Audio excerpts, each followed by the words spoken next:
decía que este guioncito es prácticamente el mismo que yo le pongo a mis alumnos en clase cuando tratamos el tema de la poética y la retórica clásica, ¿no? Es muy parecido.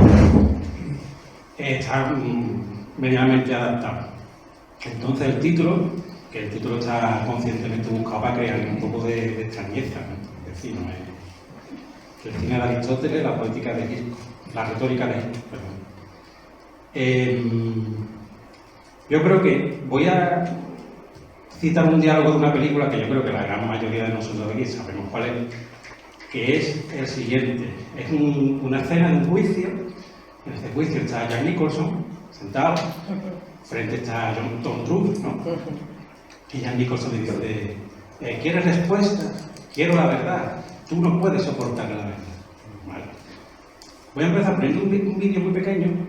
El vídeo tiene de fondo una musiquilla así que no le pega, pero bueno, es una entrevista mucho más larga. Lo que pasa es que por derechos de autor y tal no era yo capaz de cortar, así que el vídeo lo he sacado, me lo he bajado de una página y tal, que tiene una musiquilla de fondo, pero bueno, tampoco es que sea muy corto.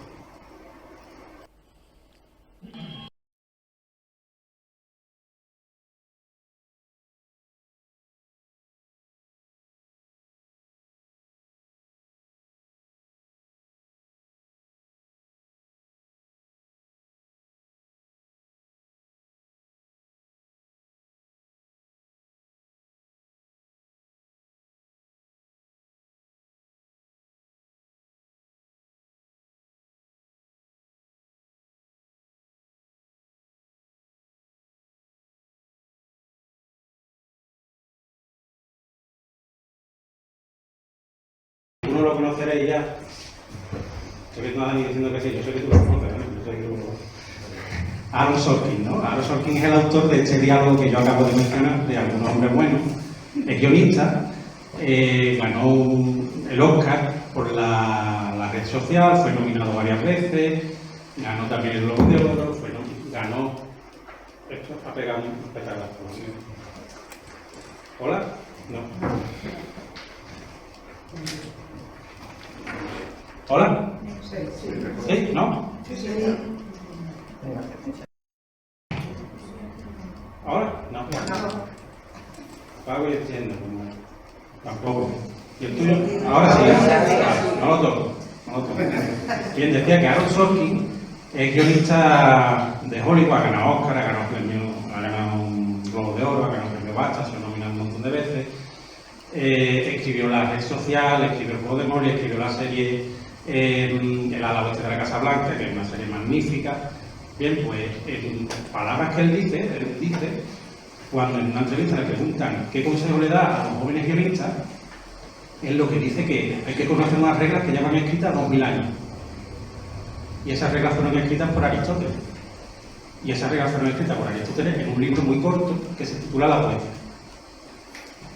Entonces dice que para escribir una película, pues el guionista necesita conocer esas reglas, ¿no? Entonces, ese es el cine de Aristóteles. Es decir, ¿qué hay en esos libros de Aristóteles para que un guionista que ha sido oscarizado, digamos, un guionista en películas que todo el mundo conoce, ¿no? Todo el mundo ha visto Algunos hombres buenos, todo el mundo ha visto La red social, La guerra de Wilson, ¿no? Es decir, ¿qué hay en esos libros para que un guionista de esta envergadura diga esos libros los tengo por aquí, los voy a sacar? Vamos a ver. El libro, esta es una edición que este libro me lo he comprado ya como 8 o 9 veces, porque siempre lo presto y siempre lo pierdo. Entonces, bueno, me gusta pensar que contribuye a que las ediciones de la poética de historia de España pues suban gracias un poquito a mí, ¿no? Entonces, esta es una edición de Terno, bilingüe, de López Heide, catedrático de griego. Y entonces, a lo largo de la sala, yo voy a remitirme al libro varias veces. Bien. Vamos a empezar primero a hablar qué es la poética, o qué era la poética. La poética se encarga sobre todo de crear belleza. Es decir, un artista crea algo de la nada, entre comillas, ¿no? Y ese algo pues tiene que tener una característica que es ser bello, ser bonito, ¿no? Eso es uno de los grandes logros de los griegos, ¿no? Es decir, hacer cosas porque sean bonitas, ¿no? Anteriormente se hacían las cosas pues para adorar a los dioses, para pedir un favor a la divinidad, para los griegos fueron de los primeros, no me atrevo a decir que fueran los primeros absolutamente, pero de los primeros en que hicieron algo porque fuera bonito, ¿no? Entonces, la poética trata acerca de cómo construir algo bello, referido sobre todo a la literatura. Entonces, esta poética, este libro de Aristóteles, que tuvo una fama enorme en la cultura occidental, enorme, es el primer libro de poética que tenemos, de él, porque hay otro libro que se perdió, que es el argumento del nombre de la rosa, tanto del libro como de la película, que es la segunda poética que no se nos ha conservado, sabemos que la escribió, que trata sobre la comedia. Esta poética trata sobre cómo escribir tragedia y cómo escribir épica, es decir, es un manual de cómo escribir. Un escritor, pues, aquí le vienen las reglas que tiene que seguir para escribir, desde la perspectiva de Aristóteles, claro. No es una preceptiva, no es que Aristóteles diga, el autor tiene que ser así, tiene que hacer esto, tiene que hacer lo otro, sino que es descriptivo, dice, las grandes obras que nosotros hemos explorado, pues tienen esta característica, esta otra y esta otra. Es decir, no es una orden, sino una descripción de lo que él conoce. Como habla sobre la tragedia, vamos a ver primero qué es tragedia. Yo le pregunto muchas veces a mis alumnos acerca de qué es tragedia, ¿no? Entonces yo me voy a atrever aquí, no voy a ponerme en plan profesor ni mucho menos, ¿no? Pero si yo le pregunto a cualquiera qué es tragedia, me ha pasado siempre, ¿no?, que la mayoría de las veces me dicen, es una obra de teatro donde todo el mundo muere, ¿no? Eso es una idea, ¿no?, muy común, ¿no? Y no es cierto del todo, porque otros también dicen, es una obra de teatro que acaba mal. Bueno, tampoco es cierto del todo, porque hay tragedias que acaban bien. El que acaba medianamente bien. Y sin embargo, una tragedia. Entonces, ¿qué es lo que hace que una tragedia sea tragedia? ¿Qué características tiene que tener una obra para que la consideremos como trágica? Pues lo que tiene que tener, según este señor de aquí, son dos cosas. Lo primero, ahí lo pongo, la ironía trágica y el dilema trágico. ¿Qué es eso del dilema trágico y la ironía trágica? Son dos conceptos que están íntimamente unidos. El uno sin el otro no se puede ver. El dilema trágico es, el protagonista está avanzando en la trama y llega un momento, no he tocado nada esta vez, ¿se oye bien? No se oye. ¿Ahora? Sí. Eso no falla. El protagonista va avanzando en la trama. ¿Hola? No. ¿Vale? Déjame decir una cosa. No pasó nunca. ¿Hola? ¿Ahora? No. ¿Y ahora? Tampoco. ¿Y si yo hablo así fuerte? ¿Hola? Sí, te acerca. Mira, pongo los dos. ¿Hola? Ya está, como un ministro. Bien, entonces él decía que en el dilema trágico el protagonista va avanzando en la trama y se le presenta una disyuntiva, ¿no? Dos caminos. Tiene que coger uno de dos caminos que se le presentan. Él sabe que uno de los caminos es la ruina, es la muerte, es la locura, es la perdición, es el dolor, terrible. Y el otro camino es la salvación. Y él no sabe cuál es cuál. Eso es el dilema trágico. Y tiene que decidir cuándo lo tomar. Pero, y aquí entra el otro concepto, que es la ironía trágica, el protagonista, el personaje, no lo sabe. Pero el público sí lo sabe. El público sí sabe cuál es el bueno y cuál es el malo. Pero él no. ¿Qué ocurre? Que el personaje, el protagonista, creyendo que coge el camino bueno, lo que está haciendo es precipitarse hacia la destrucción, la autodestrucción. Pero él no lo sabe, él piensa que se está salvando. Bien. ¿Qué ejemplo pone Aristóteles para esto? Pues él, la gran obra que él admira sobre todas es Edipo Rey. Vamos a resumir muy por encima el argumento de Edipo Rey. Yo creo que todo el mundo lo conoce, no hace falta, ¿no? Edipo Rey, Edipo, ¿no? Nace un niño, a ese niño se le cuadra en el momento de su nace en Tebas, ¿no? En el momento de hijo de Yocasta y de Argeila en Tebas, ¿no? Un oráculo dice que ese niño, cuando crezca, matará a su padre y se casará con su madre, ¿no? Y tendrá a la vez hijos y hermanos. Entonces los padres, horrorizados, pues ¿qué es lo que hacen? Pues quieren quitarse en el medio del niño. Matarlo no lo pueden, porque sería cometer un crimen de sangre, y eso en la religión, entre comillas, griega, es peor incluso que la muerte. ¿Qué es lo que hacen? Pues deciden abandonarlo en el monte para que se muera allí y lo coman los lobos, lo que sea, ¿no? Entonces ordenan a un sirviente que se lo lleva al monte y que allí lo abandone Y para ello pues le perforan los tobillos para que no pueda escaparse, ¿no? De hecho el nombre de Edipo significa eso, el que no tiene pie, ¿no? El que tiene el pie perforado. Total, que el sirviente pues se lleva al niño al monte, al bebé, se mueve. Y claro, pues le da pena, ¿no? Y se encuentra ahí un pastor, ¿no? Y el pastor, cuando oye la historia que le cuenta el sirviente, le dice: mira, no te preocupes, dame el niño a mí, que en la ciudad donde yo vivo los reyes no pueden tener hijos y están locos por tener uno. Dámelo, guardamos el secreto y lo criamos allí. Vale, y se lo lleva a la ciudad que es Corinto. El niño allí crece, se hace mayor, cuando ya tiene cierta edad, consulta el oráculo, y el oráculo le dice que cuando sea mayor matará a su padre y se casará con su madre y tendrá a la vez hijos y hermanos. Claro, el hijo, sin saber que es adoptado, pues piensa que los que están corriendo peligro son sus padres adoptivos y se escapa de allí. Va viajando por ahí y en un momento dado de su viaje, cerca de Tebas, pues se encuentra en un cruce de camino. ¿Otra vez? No, sí. ¿Hola? Bueno, hablo así se me oye, ¿no? Bueno, se encuentra en un cruce de camino con un carromato y hay una discusión y durante esa discusión pues mata a los que van en el carromato. Y sigue hacia adelante. Va viajando, llega a Tebas y se encuentra con que en Tebas hay un problema muy grave, que es un monstruo que hay, que es la Esfinge, que al final consigue derrotarla a través de un enigma, en fin, resumiendo mucho. Que la recompensa por derrotar a la Esfinge es casarse con la reina de Tebas, que se ha quedado viuda recientemente. Claro. ¿Qué ocurre? Que mientras Edipo es rey en Tebas, aquí cae una plaga de peste. Y los griegos, pues, los tebanos van muriendo en masa allí en la ciudad. Y ahí empieza Edipo rey. Porque consultan los oráculos y se enteran de que los dioses están enfadados con los tebanos porque hay un crimen que se ha cometido y está sin castigar, ¿no? Es un crimen que ha quedado sin culpable. Edipo se dedica a buscar al culpable y jura que castigará al culpable, sin saber, ya sabemos la historia, que aquel viajero que mató en el cruce de camino era su propio padre, que en este mismo momento está casado con su madre y ha tenido ya hijos e hijas con su propia madre. Bien, cuando Edipo conoce la verdad, pues se arranca los ojos, su madre se suicida, en fin, una tragedia que ahora no casa con lo que dije antes de que no acabamos mal, pero no es tragedia porque acabe mal, es tragedia porque Edipo tenía que elegir si seguir investigándolo y porque el espectador conoce el mito y el personaje no. Eso es lo que hace que una tragedia sea una tragedia. Esto es importante después para el cine de Cristo, porque esto es lo que se considera el germen del suspense.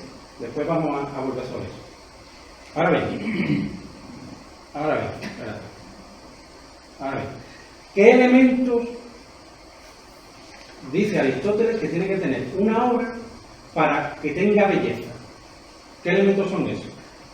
Voy a resumir porque tampoco quiero ser muy pesado, ¿no? La unidad de acción básicamente es eso, que en una historia no puede empezar desde el principio hasta el final. Una historia no puede decirte a bobo, como decían ellos, desde el huevo, sino, por ejemplo, la Ilíada. La Ilíada no te cuenta toda la guerra de Troya. La Ilíada te cuenta el 10º año de la guerra de Troya, el último año de la guerra de Troya, y concretamente la cólera de Aquiles. No te cuenta toda la guerra. Un ejemplo más moderno. El libro del Señor de los Anillos no te cuenta toda la historia de la Tierra Media, te cuenta un episodio de la Tierra Media.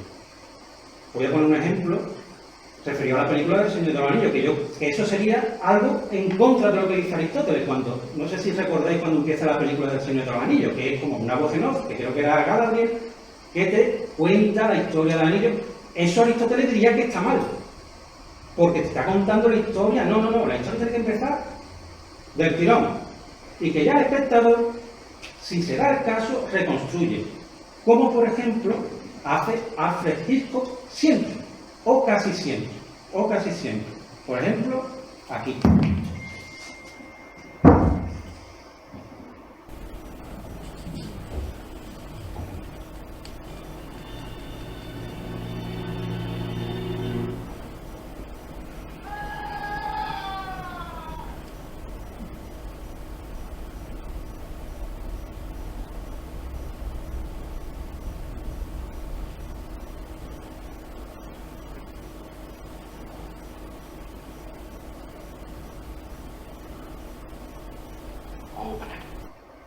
Bien, no sabemos absolutamente nada de la historia, nada.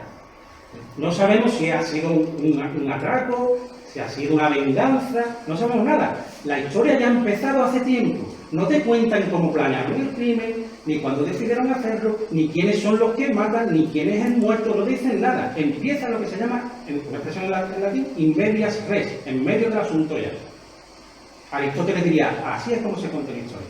La historia no se cuenta, eras una vez un no, eso para los niños pequeños sí, pero cuando hablamos de una tragedia madura, una obra madura, una obra madura, con un sentido artístico, que eso es lo importante, necesita que el espectador trabaje también. Y para que el espectador trabaje tiene que ir reconstruyendo sobre la marcha aquello que está viendo, aquello que le falta. Y aquí nos falta todo. La película hace tiempo que empezó, pero nosotros la empezamos a ver ahí en este momento. Un recurso de la poética de Aristóteles. Otro recurso. Aquí hay tres conceptos que están íntimamente unidos: la peripecia, la anagnórisis y el lance patético. ¿Qué es la peripecia? Voy a leerlo directamente del libro. En la página 57, yo lo tengo ya aquí, lo voy a leer en voz alta. Dice, a ver si nos suena algo eso. La peripecia es el cambio del curso de los acontecimientos en sentido contrario, conforme a la verosimilitud o la necesidad. Por ejemplo, en el Edipo llega un personaje para alegrar a Edipo y apartarle del terror que experimenta respecto de su madre, revelándole quién era él, pero con ello produjo el efecto contrario. Esto, quizás es una barbaridad lo que yo diga, pero es lo que hoy conocemos como un giro. Y además es que en griego la palabra es esa, dice, peripecia, en griego significa lo que dice Aristóteles, el cambio del curso del acontecimiento, un vuelco, una vuelta. En griego, peripaceia es lo que gira. Un plot twist, que decimos nosotros, un giro. Después habla de la anagnórisis. Anagnórisis nosotros lo traducimos porque no tenemos una palabra que sea realmente equivalga a eso. Reconocimiento, es lo más cercano que tenemos, no exactamente eso. ¿Qué es la anagnórisis o el reconocimiento? Dice, el reconocimiento es, como su propio nombre indica, el cambio desde la ignorancia al conocimiento, que conduce a la amistad o al odio a los individuos destinados a la felicidad o a la desventura. El reconocimiento más hermoso es el que se produce a la vez que la peripecia, como es el de Edipo. Ya estamos viendo que para Aristóteles Edipo es el sumum del sumum, es lo más, ¿no? ¿El reconocimiento qué es? Eso, es que un personaje reconoce a otro. A continuación te cuentan los tipos de reconocimiento que hay. Hay varios tipos, tú puedes reconocer a un personaje de diferentes maneras. Ahí en el papelito que he repartido hay algunos de esos tipos. Por marcas, señales u objetos. Por ejemplo, en la Odisea, cuando Odiseo vuelve a Ítaca ya casi anciano, disfrazado de mendigo, quien primero, sin contar al perro, primero reconoce a Edipo, es la nodriza, porque ve que tiene una cicatriz que se hizo de pequeño en una rodilla. Eso es una anagnórisis por una marca, señal u objeto, por algo externo. También puede ser por declaración de un personaje, que llegue un personaje y diga, yo soy Edipo, o yo soy Ulises, o yo soy Juanito, lo que sea. Por el recuerdo que un personaje se encuentra a otro y se acuerde, y diga, me suena tu cara, voy a escarbar en mi memoria, ya te he reconocido, ya sé quién es. Por un razonamiento, este es el tipo de anagnórisis que se da mucho en las novelas policíacas, ¿no? Es decir, deduce que fulanito es este porque estaba en tal sitio, en tal lugar, y tenía que ser ese porque en tal sitio, en tal lugar estaba el otro. Es típico de las novelas policíacas. Y así. Entonces voy a poner aquí un par de ejemplos en el cine de anagnórisis que no son de Egipto, pero es que no he podido evitarlo, porque son muy típicos, son muy clásicos, ¿vale? Vamos con el primero. Que ya el fotograma se ve cuál es. Es que si no lo pongo, reviento ya.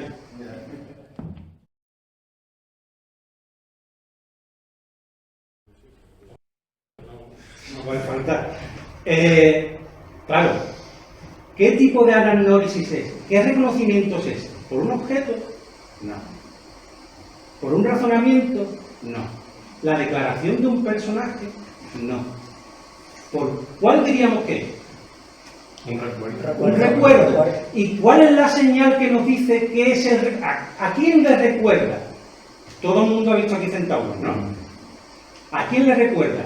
Para saber a quién recuerda David, a John Wayne, hay que escuchar la banda sonora, que es Lorena. La banda sonora de Centauros del Desierto, cuando suena Lorena, siempre hace referencia al amor secreto entre Ethan y Marta.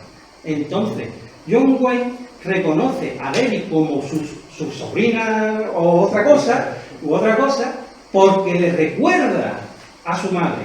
¿Y cómo sabemos que le recuerda a su madre? Porque está sonando Lorena, que es la música vinculada a Martha Edwards, su amor secreto. Es la amada muerta, la canción de la amada muerta, por eso la reconoce. Antes de la película la había repudiado, la había rechazado, es un testamento, digo, no tengo parientes vivos. Y Hunter, Jeffrey Hunter, dice como que no, ¿y tu sobrina qué? Es una india, está muerta. Pero ahora la reconoce, es una anagnórisis, la reconoce de nuevo. Hay más tipos de anagnórisis. Voy a poner otro ejemplo que tampoco es de Hitchcock, pero para ir poco a poco llegando a donde queremos llegar, ¿vale?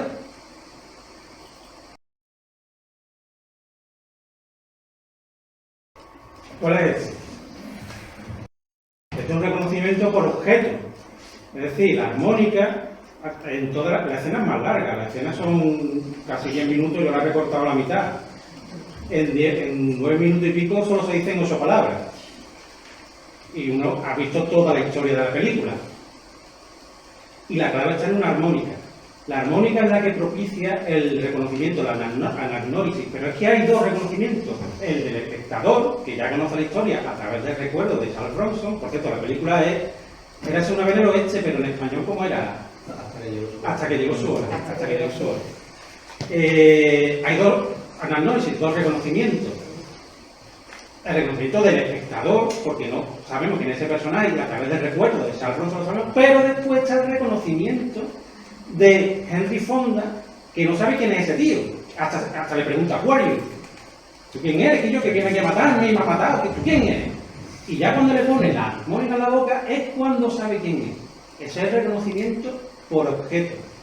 Pero decía Aristóteles que el reconocimiento más hermoso es aquel que se une con la peripecia, es decir, aquel que propicia que haya una peripecia. Estos dos no propician peripecia, resuelven la trama. El de John Ford y el de Sergio Leone, que se nota, por cierto, que es italiano, tiene un sentido artístico enorme. También la película debe mucho a Morricone, pero bueno. Resuelven esas dos análisis, esos dos reconocimientos resuelven la trama, pero no impulsan la peripecia, que es lo que dice Aristóteles, que es lo más hermoso. ¿Es posible en el cine un reconocimiento, una análisis que impulse la peripecia, es decir, que dé el giro, que haya una situación que sea una balsa tranquila de agua y que por un descubrimiento de algo se convierta en una tormenta? ¿Eso existe en el cine? Pues claro que existe. Y lo hace, pues ¿quién va a ser?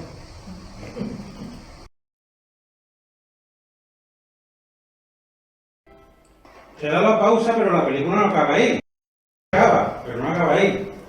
El Vértigo, que a mí es la que más me gusta de Hitchcock, es la que más me gusta. Por cierto, yo soy familia política de Jim Nota, no sé si tú sabías, pero mi mujer es sobrina nieta de Jim Nota. No me gusta por eso nada más. La película, aquí acaba un acto, y a partir de aquí, pues parece que la felicidad, ¿no? Es decir, hay algunos destellos extraños, ¿no? Estas visiones de fondo que hay, pero parece como la felicidad. Ahora se va a producir, la escena así, la voy a poner, se va a producir una elipsis.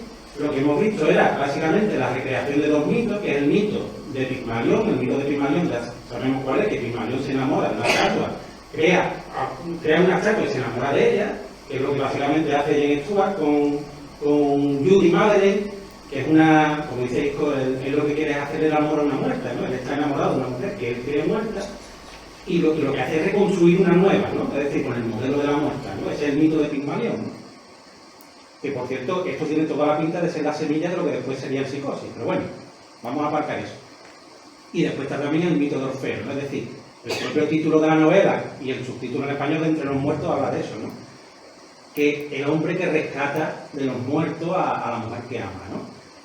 Entonces, aquí la cosa, tal y cual como acaba el acto, está bien, es decir, él está con la mujer que quiere, ella está con el hombre que quiere, y bien, no hay ningún problema. Pero ahora se va a producir la peripecia gracias al reconocimiento, que es como decía Aristóteles, que era la fórmula más hermosa de avanzar en la trama.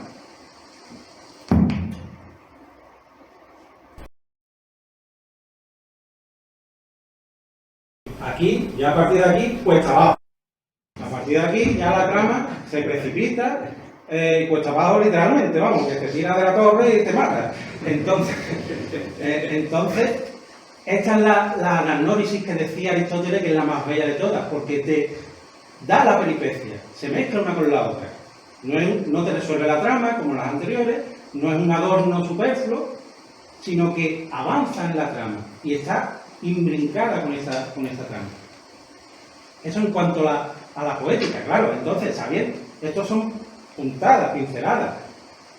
¿Podemos decir que la poética de Aristóteles tuvo influencia en cómo se escribían guiones de cine? Hombre, si lo dice un guionista que ha sido oscarizado y podemos rastrear los mismos recursos, los mismos mecanismos en varias películas, parece ser que sí. Toda vez, además, que durante una época en Hollywood la gran mayoría de películas se hacían basadas en libros, y los libros sí tienen toda pinta de seguir los preceptos de la poética aristotélica, o no sé los preceptos, sino seguir la inercia que venía siguiendo durante siglos. Es decir, si yo voy por la calle ahora mismo y cojo a 100 personas y les digo, a ver, me tenéis que contar un cuento con estos tres elementos: un caballero, un dragón y un príncipe y una princesa. El 90% de 100 me van a contar el mismo cuento. Que el caballero tiene que rescatar a la princesa que la tiene un dragón en una torre, o lo que sea. 10 me cambiarán la historia, pero como hemos mamado esa historia desde pequeño, pues la que nosotros después vamos a reconstruir cuando contemos otra. Y en lugar de un caballero, pues diremos un pistolero, o un policía, o lo que fuera, adaptando el marco a la historia que queremos contar. Pero los recursos, más o menos, se van repitiendo. No somos tan listos, es decir, básicamente repetimos lo que nuestros abuelos nos han ido contando, y ya está. Y ellos repitieron lo que sus abuelos les contaron, ¿no? Eso en cuanto a la poética, a la hora de crear belleza. Pero ¿qué es la retórica? Que es la parte que nos vamos a centrar más en Hitchcock. En Hitchcock realmente nos vamos a centrar poco. No sé cómo voy de tiempo o así. ¿Eso qué quiere decir? Vale, eso es lo que yo quiero que me diga. ¿Qué es la retórica? La retórica es el arte de persuadir y de convencer a alguien. La poética es el arte de crear belleza, como algo que una cosa sea bonita. Dicho mal y pronto. Eso es la poética. ¿Qué es la retórica? La retórica es cómo convenzo yo a alguien, cómo persuado yo a alguien, cómo conmuevo yo a alguien. No es lo mismo que algo sea bonito. Una cosa bonita pues te puede conmover o no. Y tú puedes conmover a alguien por algo bonito o no. A veces es verdad que la frontera entre un campo y otro es muy difusa y se mezclan conceptos y a veces se dan a la vez. Normalmente se dan a la vez. Pero Hitchcock es un maestro de la retórica porque él lo que pretende manejar siempre son las emociones del espectador, no el intelecto. Por eso él casi no hizo, según un Houdini de esto, es decir, no hizo Houdini, no le gustaba. El desafío intelectual que tiene, por ejemplo, un Sherlock Holmes, a Hitchcock no le interesa. A Hitchcock le interesa otra cosa, que es mover las emociones. Y para eso se vale de la retórica. La retórica clásica, que Aristóteles también tiene un libro de retórica, se ocupa de eso, de la persuasión. ¿Cómo se consigue esa persuasión? Hay 3 mecanismos fundamentales para que tú convenzas a alguien, persuadas a alguien, conmuevas a alguien. Esto está muy estudiado desde Aristóteles y antes de Aristóteles, pero sobre todo Aristóteles y Horacio Quintiliano.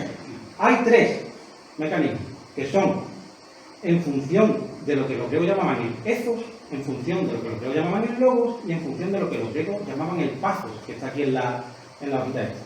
¿Qué es el ethos? El ethos es cómo es la persona que te está contando lo que te está contando. Es decir, si esa persona tiene cierta disposición, tiene cierto carácter, tiene cierta naturaleza, lo que me cuenta me puede convencer o me puede repugnar. ¿Eso cómo lo hace Hitchcock? Pues vamos a verlo. ¿Qué sabemos de ella? Con 4 o 5 segundos no sabemos nada. pero sí sabemos que es una persona despreciable. Eso sí lo sabemos.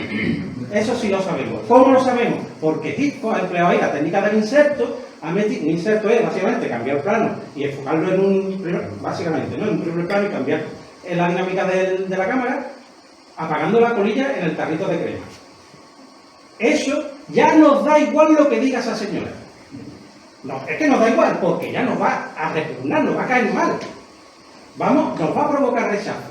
Y la mujer no ha dicho nada. Ha dicho, ya sé lo que te gusta a ti o algo así. No ha dicho nada más. Lo que pasa que ha creado un ethos, de ahí viene la palabra ética, ¿no? Un comportamiento, un carácter a base de imágenes, que eso no es importante porque la retórica del cine no es la retórica de los textos en el cine, no es la retórica del diálogo, sino la retórica de cómo se usa la imagen, cómo se usa el montaje, cómo se usa la cámara, cómo se usa el movimiento de cámara. Yo de eso no sé absolutamente nada, pero los mecanismos sí se pueden detectar. Entonces, ese inserto es un uso retórico de la imagen, porque con esa imagen ya te está dando el carácter de esa persona. Y lo que diga o haga esa persona, pues ya te va a repugnar. Ya te ha convencido de que tienes que estar en contra de esa persona. Hay otra manera de convencer, que es a través de lo que es el logos, el discurso, lo que dice el personaje. Como Joaquín me reñido con el tiempo, lo voy a explicar. Por ejemplo, en Encadenado, cuando al principio Dublin le pone la grabación a Bergman de lo que habla con su padre, es decir, ella dice que el patriotismo es una cosa que a ella no le interesa, que es una palabra hueca, que es vacía, pero en una conversación que la ha grabado en secreto, le dice a su padre que repudia a su padre porque su padre es un traidor, porque ella se considera americana, se considera estadounidense y que es el país que ama por muchas raíces alemanas que ella tenga. Ese personaje dice eso. Eso es el logos. Te está pintando, te está caracterizando ese personaje por lo que dice, no por lo que hace, porque lo que hace es lo contrario. Ella dice, no quiero saber nada de eso, no ni me inmiscuya en las misiones esas que tú me quieres plantear, que no quiero ni saber cuál es. Eso es lo que hace, pero lo que dice no es eso. Lo que dice en secreto, y por lo tanto, en verdad, es que ella sí siente ese patriotismo. Hay que tener en cuenta también la época de la que estamos hablando. La retórica era muy importante porque estamos en la época de la posguerra, de la Guerra Fría, y evidentemente, aunque Hitchcock no tuviera unas pretensiones, que no lo sé, unas pretensiones ideológicas, que no lo sé, pero siempre este tipo de retórica se utiliza con ¿quiénes? Con los nazis, con los rusos, con la Europa del Este, con los espías, claro, lógicamente, con la publicidad. La retórica era también enormemente importante en la publicidad. Hitchcock sabía muy bien de en qué consistía la publicidad, y esa retórica es la que él utiliza. Otro mecanismo retórico que se utiliza, el pathos. El pathos se refiere a la predisposición del espectador, es decir, se puede jugar con cómo es el carácter de quien dice o hace algo, que te puede atraer o te puede provocar rechazo. Se puede jugar con lo que se dice, y lo que se dice en sí mismo, de forma objetiva, que puede estar de acuerdo o puede estar en contra. Y también se puede jugar por cómo se siente el espectador. Y eso Hitchcock es un genio ahí. Voy a poner una, pero podría haber puesto cualquier película, cualquier corte de cualquier película de Hitchcock me hubiera valido. Pero he puesto esta porque me gusta especialmente.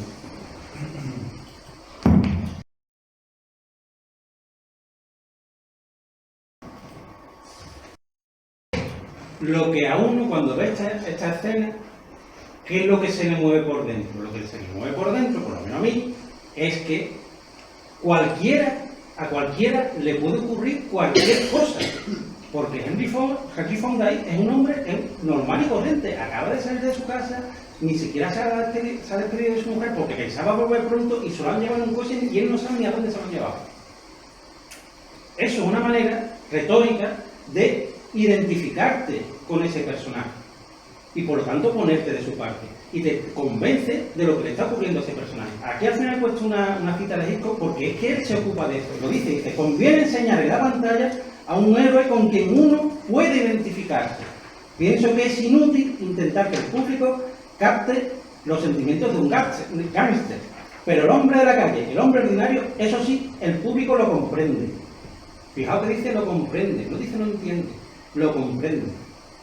Me gusta que los personajes de mis películas sean una gente como tú o yo. Eso es un elemento retórico para implicar al espectador, para jugar con el espectador, porque Hitchcock, más que de actor, es el director de espectador. Y él sabe cómo hacerlo, a través de la retórica. Todos esos recursos que utiliza, esos recursos retóricos, ya los enumera Aristóteles aquí, ya los dice. Es decir, cómo jugar con el pathos, cómo jugar con el logos, cómo jugar con el ethos, y todo eso Hitchcock lo sabe perfectamente. No sé si él ha leído la poética o la retórica, no lo sé. Lo que sí sé, que él estudió latín en el colegio, eso sí lo sé, ¿vale? Porque en su época todo el mundo estudiaba latín en el colegio, y él sí sabía de la existencia de estos libros, y él sí había leído obras de escritores que habían seguido estos preceptos, eso sí lo sabe. Y es posible, no lo sé, estoy elucubrando, él ha adquirido esos recursos a base de haberlos visto. Eso es por otro.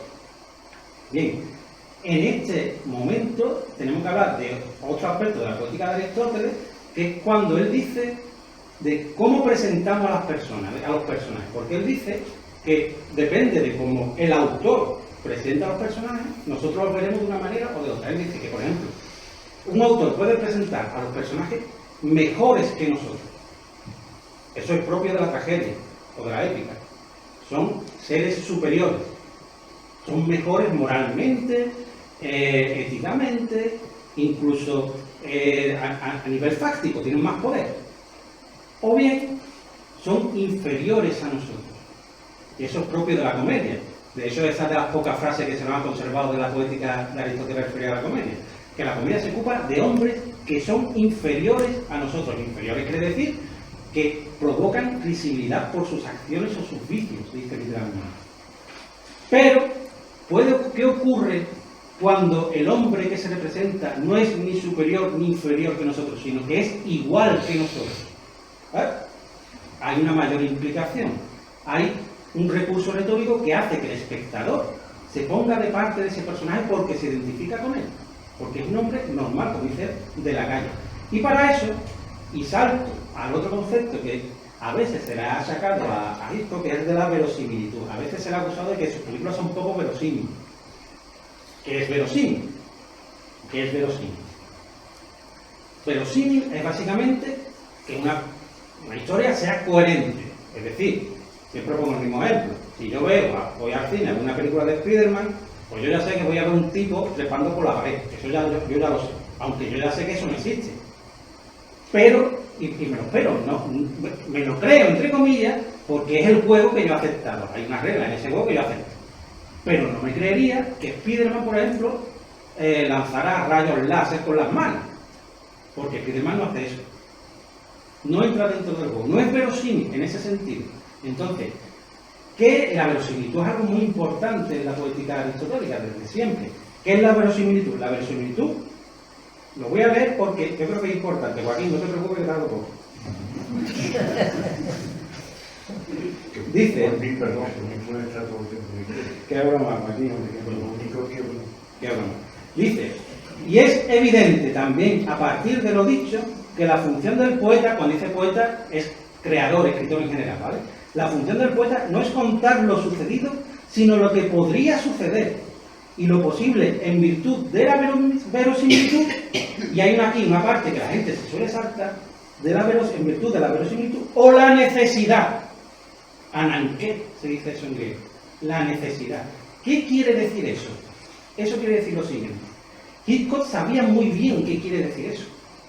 Porque uno ve Vértigo, por ejemplo, y hay escenas que son inverosímiles. La trama ya de por sí es un tanto inverosímil, es decir, un tipo quiere matar a su mujer y se dedica a buscar a un amigo suyo que tiene vértigo, o lo encuentra por casualidad y busca a una mujer que se parece a la suya, la lleva a un campanario, la tira al campo. Es una trama que es rocambolesca. Pero es inverosímil. No es inverosímil. ¿Por qué?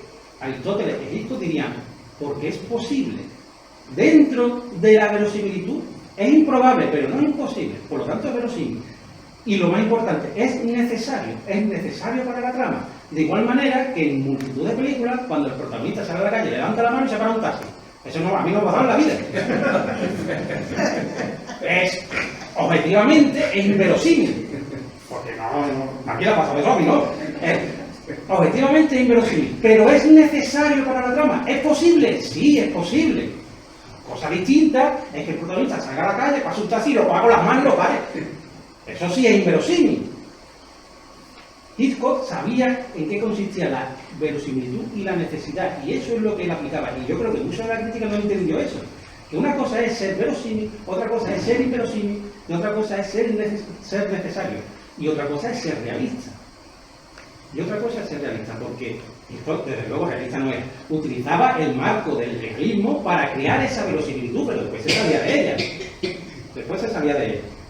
Entonces, voy a traer ya el último vídeo, Joaquín, de uno de los protagonistas de la sala de hoy.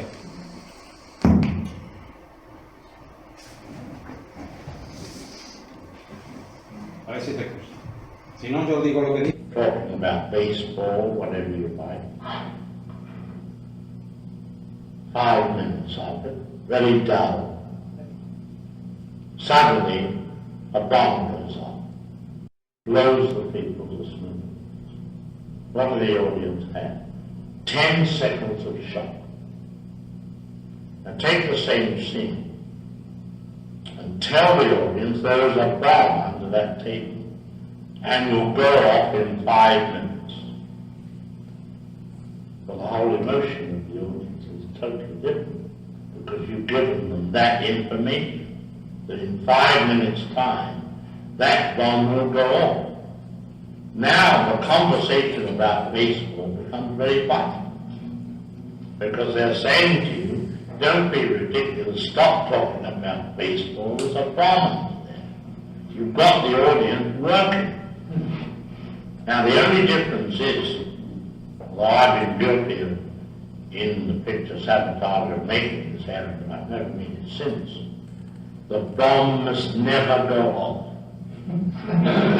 Because if you do, you work that audience into a state, and then they'll get angry because you haven't provided them with any relief. And that's almost a must. So a foot touches the bomb, somebody looks down and says, my God, a bomb. Out of the window, then it goes off. Just in time. Como habla en lengua de barba, vamos a ver qué es lo que está definiendo que es el suspense, ¿no? Dice, si yo hago una escena que se ve que alguien ha puesto una bomba y la bomba explota, ¿vale? El espectador tiene 10 segundos en shock, ¿vale? Eso no es suspense. Suspense es otra cosa, el suspense es, yo hago una escena, hay dos personas que están hablando sobre el béisbol y el espectador sabe que alguien ha colocado una bomba debajo de la mesa y que va a explotar en 10 minutos. Entonces, en ese momento, la conversación pierde todo el interés y se centra en qué va a ocurrir, porque el espectador sabe que la bomba está ahí, pero los personajes. Él hace una broma, porque el Sabotaje, él hizo explotar la bomba, y él dice que eso no hay que hacer. Que lo que hay que hacer es que uno de los personajes se da cuenta con el pie de que hay una bomba. Coge la bomba, la tira por la ventana y explota ya justo a tiempo, ¿no? Dice que eso es suspense. En definitiva, que es suspense, que el espectador sabe más que los personajes. Es decir, eso como se llamaba antiguamente, la ironía trágica. Es exactamente lo mismo, el espectador sabe más que los personajes. El espectador sabe lo que le va a ocurrir al personaje antes que el propio protagonista. La ironía trágica no es ni más ni menos que una forma de suspense, es lo mismo. Y además, esta entrevista de Hitchcock es famosísima, es celebérrima, todo el mundo la conoce, pero después dice algo que yo creo que no se las ha dado mucha cuenta. Y dice, porque así, dice literalmente, porque así creo que al espectador se le da, y dice la palabra relief, un alivio. Un alivio. ¿Qué quiere decir eso de alivio? Hay un término en la poética de Aristóteles que nos trae a los filólogos de cabeza desde hace 2300 años, que no sabemos qué es lo que es. Que hemos lanzado millones de teorías acerca de lo que es, pero que no tenemos todavía muy claro qué es lo que es. Sospechamos lo que puede hacer. Es la catarsis. ¿Qué es la catarsis? Dice Aristóteles, lo leo literalmente que no me lo sé de memoria, dice, es lo único único que dice de la catarsis en toda la poesía y en toda la retórica. En la que está perdida no lo sabemos, pero en la que tenemos, esto es lo único que dice de la catarsis. Dice, es pues la tragedia la imitación de una acción seria y completa, de cierta extensión, con un lenguaje sazonado, empleado separadamente, cada tipo de sazonamiento en sus distintas partes de personajes que actúan y no a lo largo de un relato. Y aquí viene lo importante. Y que a través de la compasión y el terror llevan a término la catarsis de tal pasión.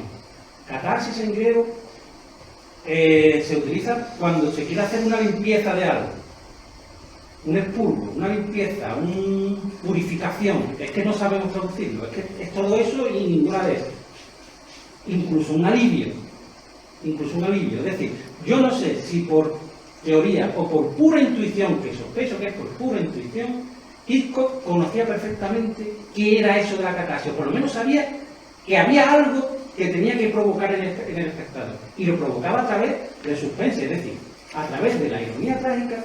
Los antiguos griegos, los antiguos romanos provocaban la catarsis del espectador de la misma manera que Hitchcock, a través del suspense, provoca ese alivio en el espectador. Y ya para acabar, yo creo que eso es, como cerrando un círculo, resumen de lo que hemos venido aquí a decir, que los recursos de creación de la antigüedad siguen vigentes hoy día. Se pueden recrear, se pueden incluso estar en contra y crear otros nuevos, pero hasta para estar en contra hay que conocerlo. Es decir, para no estar de acuerdo con algo, tienes que conocer ese algo. Y ocurre mucho, yo no digo que todo el cine esté basado en eso, ni mucho menos, pero hay mucha parte del cine que parece que ha germinado a partir de las ideas que ya sembraron autores como Aristóteles en la antigüedad. Gracias.